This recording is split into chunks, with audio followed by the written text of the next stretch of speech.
આ છે બોટાદ જિલ્લાના ગઢડા ભાજપના ધારાસભ્ય અને સંત સરવૈયાનાથ ધામ જાંજરકાના મહંત શંભુનાથ ટુંડિયા, અને હાલમાં તેઓ ચર્ચામાં આવ્યા છે કારણ કે તેમણે શિહોરના નાયબ કલેક્ટરને એક પત્ર લખ્યો છે, જેમાં મહંત શંભુનાથ ટુંડિયાએ લખ્યું છે કે હું વલભીપુર, ઉમરાળા અને ગઢડા બેઠકનો ચૂંટાયેલો ધારાસભ્ય છું.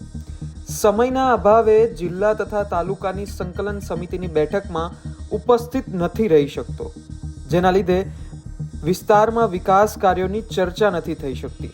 એટલે હું દિલીપભાઈ શેટાને મારા પ્રતિનિધિ તરીકે નિયુક્ત કરું છું. હવે પછી મારી ગેરહાજરી હોય ત્યારે મારા પ્રતિનિધિ તાલુકા અને જિલ્લાની બેઠકોમાં મારું પ્રતિનિધિત્વ કરશે, જેની આપ સાહેબને વિનમ્ર જાણ કરું છું.